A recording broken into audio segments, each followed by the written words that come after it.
We're worried. The 66-year-old Earl was... November 2004, a British aristocrat disappears on the French Riviera. He really was the real McCoy. Although I inherited my married title 3 times and linked to glamorous women. Sensational revelations about his personal life soon start to surface. He was a pig. You understand? A pig.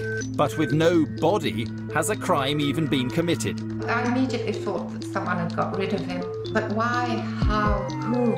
The finger of suspicion points towards the Earl's wife. Jamila was a prostitute. Absolutely. There's no question of that whatsoever. But with no clues, was this the perfect crime?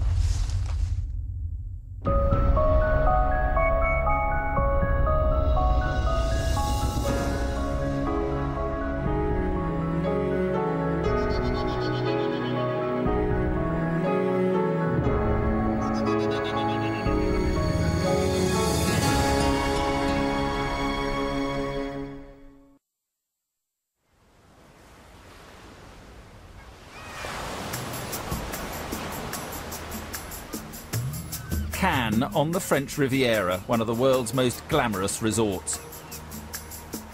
Its sunny climate and exotic reputation have made it a magnet for the rich and famous.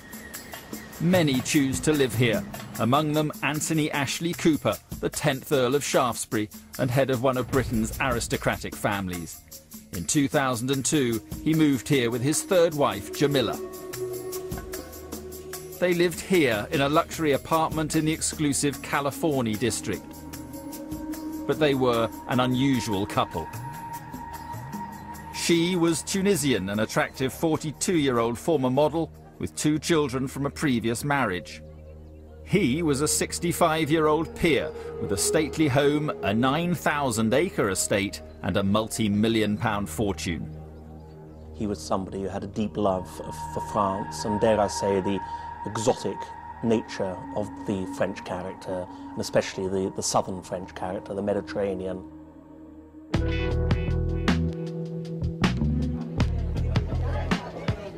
But the Earl also had exotic and colourful habits.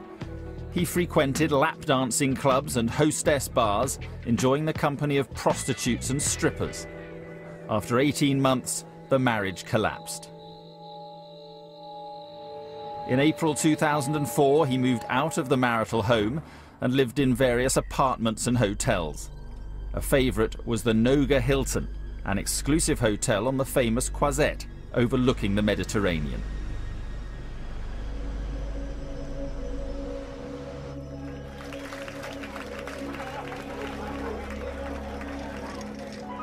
Just 4 months after moving away from Jamila, the Earl met 33-year-old Nadia Orch, who worked as a hostess in the Golden Gate lap dancing club. The Earl talked to her about his unhappy marriage.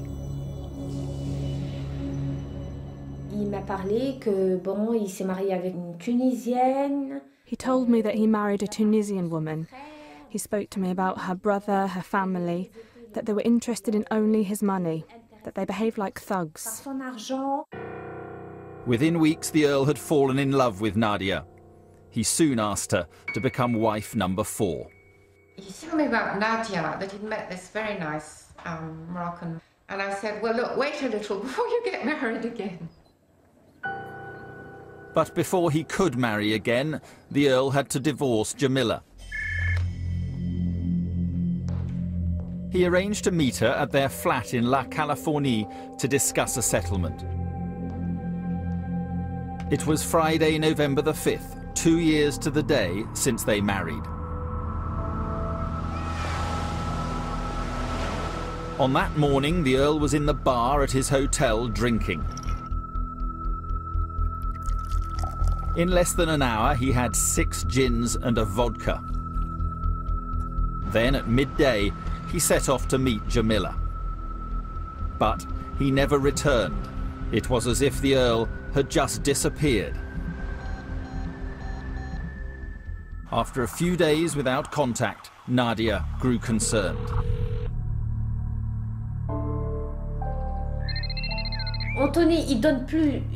Anthony didn't answer his telephone anymore.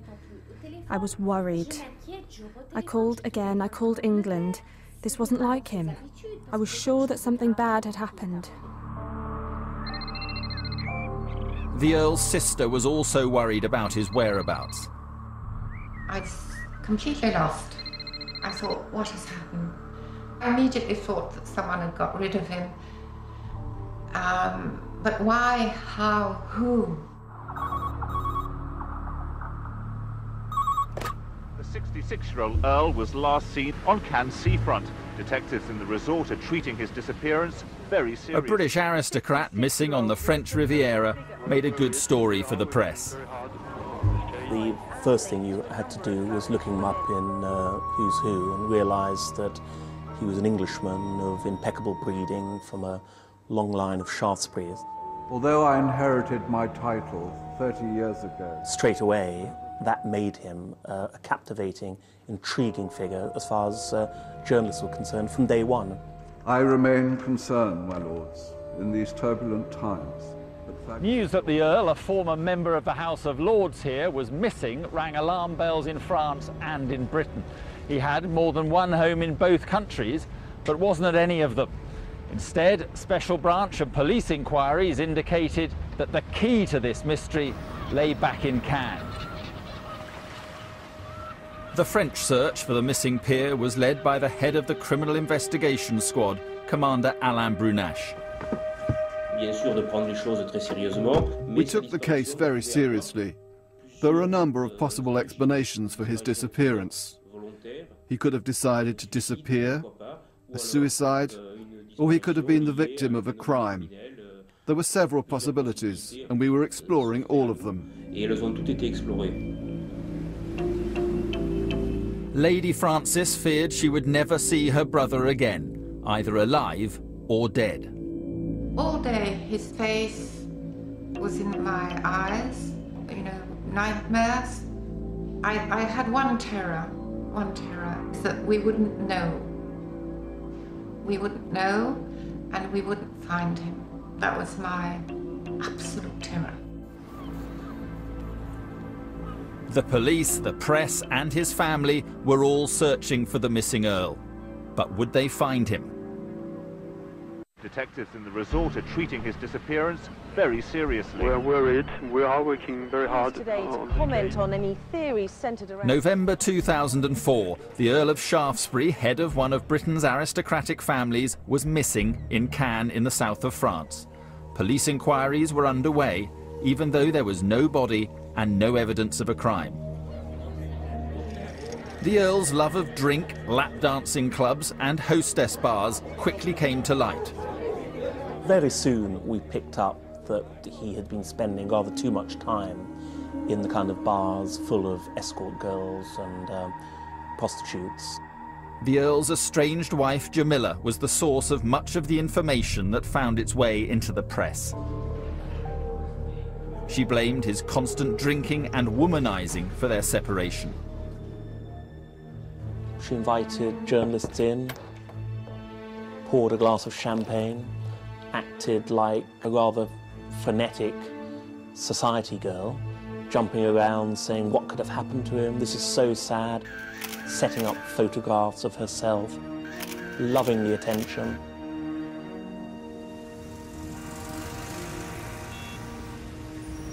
Born in 1938, the Earl was descended from a line of remarkable aristocrats. Perhaps the most striking symbol of the Shaftesbury dynasty is to be found here in Piccadilly Circus. This statue commemorates the 7th Earl, one of the great Victorian reformers. And when the statue of Eros was first erected, it was pointed directly at the Shaftesbury country estate in Wimborne St Giles in Dorset.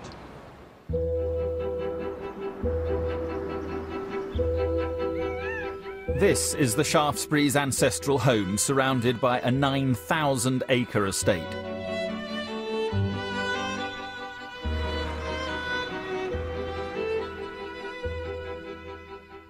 Anthony Ashley Cooper spent much of his childhood here. When he was 9, his father died. His mother then returned to live in her native France with his younger sister. But Anthony stayed behind at an English boarding school. He spent his holidays here with his elderly grandparents or with his mother in France. He was lonely, a lonely childhood. And I think he was somebody who needed affection, needed other people. He suffered a lot not having a father and not remembering his father. My mother adored him. I, of course, loved him. I loved my brother.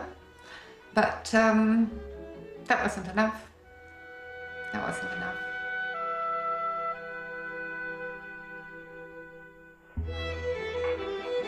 Like many with his privileged background, Anthony was educated at Eton and Oxford.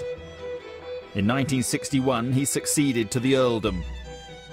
At the age of 23, he became a multi-millionaire and a popular society figure.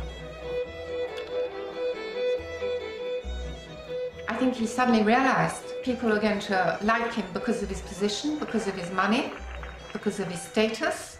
Who were the real friends?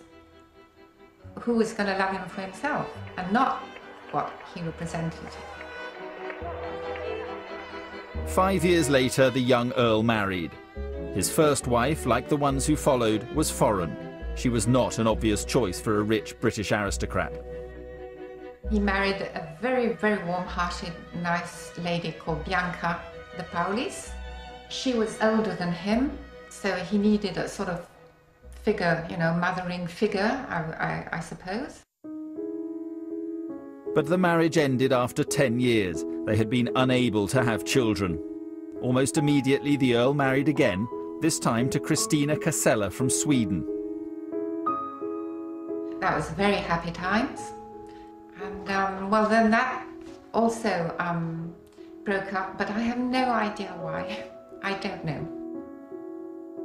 The Earl now had 2 sons who could carry on the family name.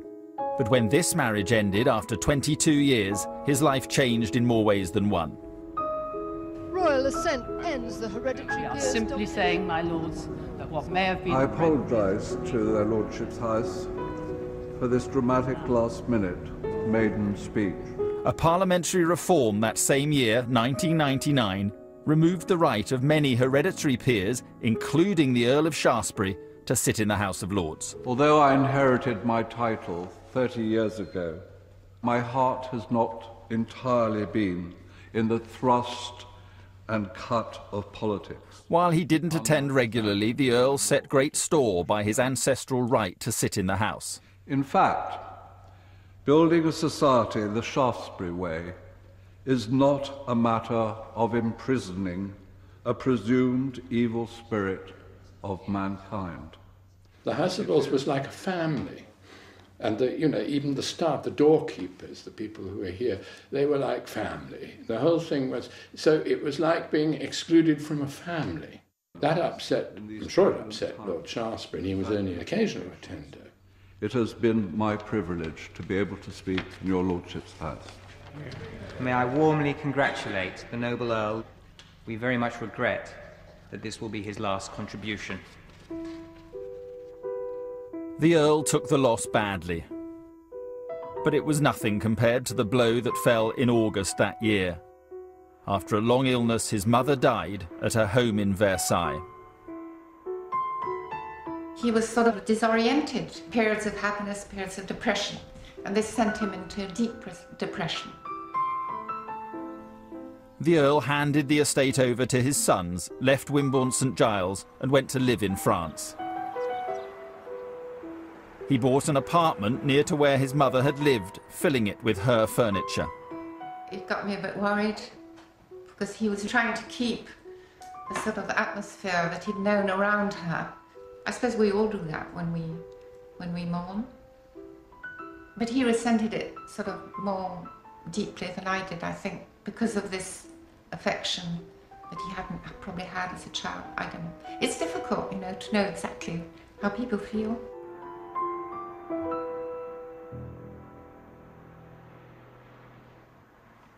With no ties and few responsibilities, the Earl now had the money and the opportunity to indulge himself. Aged 61, he embarked on an extraordinary spree of drink and sex. Catherine Gertler ran an exclusive escort agency from her home in Geneva. She supplied the Earl with girls